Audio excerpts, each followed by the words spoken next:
حضور سیدی قاری عبداللطیف علیہ رحمت و رضوان جب میرٹھ میں، آپ کہیں گے کہ قاری عبداللطیف کا نام کیوں لے رہا ہے؟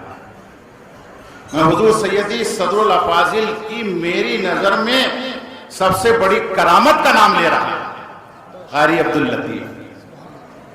جب میرٹھ میں آپ تعلیم حاصل کر رہے تھے تو آپ اس شان کے قاری تھے کہ جب آپ میرٹھ تراویح میں کلام پاک پڑھ رہے تھے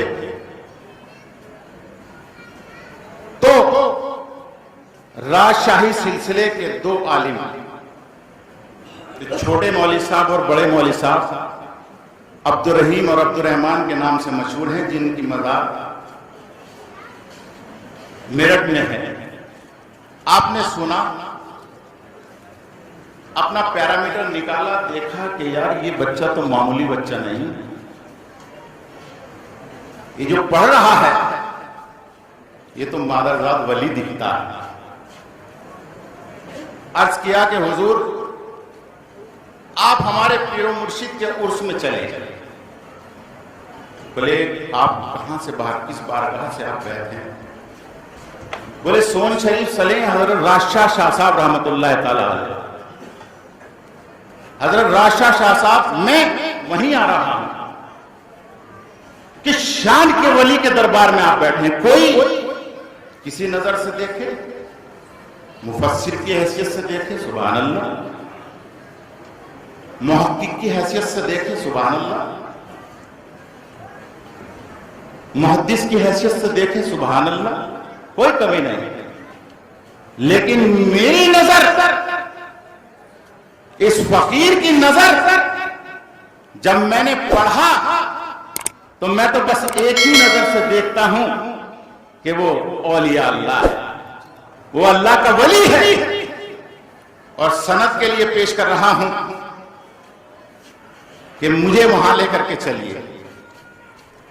آپ وہاں حاضر ہوئے، حضرت راشدشاہ شاہ صاحب رحمت اللہ تعالی علیہ رسول نما بزرگ تھے، اور حضرت حاجی امداد اللہ صاحب مہاجر مکی رحمت اللہ تعالی علیہ کے ہم عصر بزرگ تھے، اس دور کے بزرگ تھے۔ سب سے پہلے حضور سیدی قاری عبداللطیف کو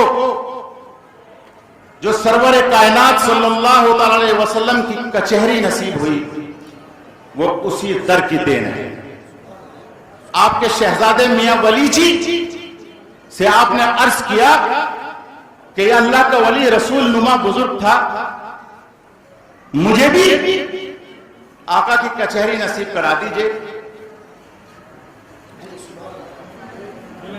میں حکم کی تعمیل کرتا ہوں، مختصر کرتا ہوں۔ الغرض یہ کہ ولی جی سے وہ تو نصیب ہو گئی، حضرت نے عرض کیا کہ مجھے بیعت کر لیجئے، تو ولی جی نے کہا ٹھہریے، میں اجازت لیتا ہوں۔ آپ نے حضور رات گزاری، صبح کو فرمایا کہ بولے قاری صاحب میں نے حضور سرور کائنات صلی اللہ علیہ وسلم سے اجازت لی، مجھے اجازت نہیں ہوئی بیعت کرنے کی، تم کسی اور کے ہو، تم کسی اور کے ہو۔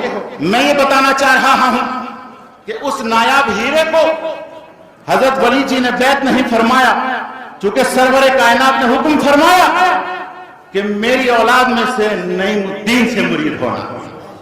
آگے کا واقعہ میرے چھوٹے بھائی نے بتایا کہ آپ کلیہ شریف حاضر ہوئے، وہاں سے حضور سرکار صابر پاک نے حکم دیا کہ میرے نعیم الدین کے پاس چلے جاؤ۔ بس میں نے یہ آپ کو بتایا کہ کس شان کا ولی ہے کہ جس کو صابر پاک اپنا کہیں، جس کو حضور سرور کائنات صلی اللہ علیہ وسلم ریفر فرمائیں کہ میرے نعیم سے مرید ہونا۔ آخر میں بس تو میں